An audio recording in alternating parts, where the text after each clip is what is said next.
Phone tapping చేయకపోతే BRS ఎందుకు హడావిడి చేస్తోందని ప్రశ్నించారు మంత్రి వాకిటి శ్రీహరి. ట్యాపింగ్ భాగోతం అందరికీ తెలియడానికే ర్యాలీలు చేస్తున్నారా అన్నారు. రాష్ట్రంలో కేసీఆర్ రాజ్యాంగం ముగిస్తుంది. ప్రజల సొత్తును కాళేశ్వరం పేరుతో నీళ్లలో పోసారని విమర్శించారు. తమ ఫోన్లు ట్యాప్ అయ్యాయన్న బీజేపీ నేతలు ఇప్పుడెందుకు మౌనంగా ఉన్నారని ప్రశ్నించారు మంత్రి వాకిటి శ్రీహరి. ఒకవేళ నిజంగా కూడా ఏ తప్పు చేయకపోతే చెప్పుకోవడానికి కూడా సిగ్గుపడాల్సిన అంశం ఫోన్ ట్యాపింగ్ జరిగింది తెలంగాణ అనడం తెలంగాణకే అగౌరవం. అదేదో గొప్ప కార్యం చేసినట్టు, ఆ గొప్ప కార్యం చేసినప్పుడు ఆ విచారణలో మరి తమరి పేరు చెప్పిన తర్వాత తమరికి విచారణకు పిలిస్తే విచారణకు హాజరు కాకుండా హాజరయ్యే విధానాన్ని కూడా 5,000 కార్లతో 6,000 కార్లతో 4,000 కార్లతో ఏమని మేము ఫోన్ ట్యాపింగ్ చేసినామని ఇంకా తెలియని విషయాన్ని ప్రపంచానికి తెలుపుదామనే ఒక్కసారి ఆలోచన చేయాలి. ఇంటెలిజెన్స్ వాళ్ళు ఆ ఫోన్ ట్యాపింగ్ చేసి దేశాన్ని రక్షించేందుకు ప్రయత్నం చేసే సందర్భాలు విన్నాం తప్ప ఈ విధంగా రియల్టర్లను లేదా వ్యాపారవేత్తలను పెద్ద పెద్ద ఆఫీసర్లను వివిధ డిపార్ట్మెంట్లను లాస్ట్కి భార్యాభర్తల మధ్య కూడా ఫోన్ ట్యాపింగ్ విని ఆ విషయాలు తెలుసుకొని బ్లాక్మెయిల్ చేసి దుర్మార్గమైన చర్య చేసి మళ్ళీ తగదునమ్మ అన్నట్టు పెద్ద పెద్ద ర్యాలీతో వస్తున్నాం. ప్రభుత్వం ఒకటే ఆలోచన చేస్తూ ఉంది, ఏం జరిగింది, ఎందుకు జరిగింది ఫోన్ ట్యాపింగ్.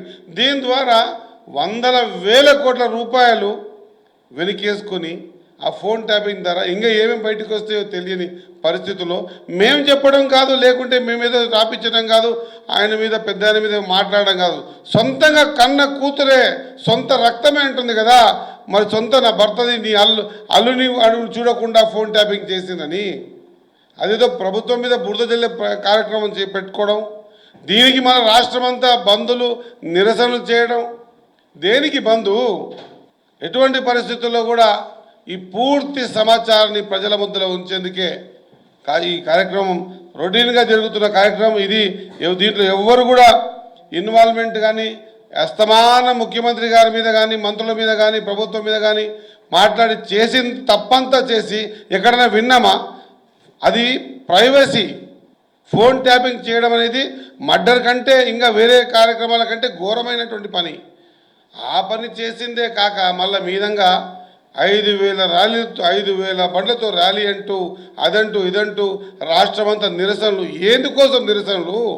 కేసీఆర్ అనుకుంటుండొచ్చు తమ రాజ్యాంగం నడుస్తుందని. భారతదేశంలో ఇప్పటికీ ఎప్పటికీ అంబేద్కర్ గారు రాసిన రాజ్యాంగమే నడుస్తుంది. ఆ రాజ్యాంగం ప్రకారమే ఖచ్చితంగా అందరూ సమానమే. మాజీ ముఖ్యమంత్రి అయినా ఎవరైనా అందరూ సమానమే.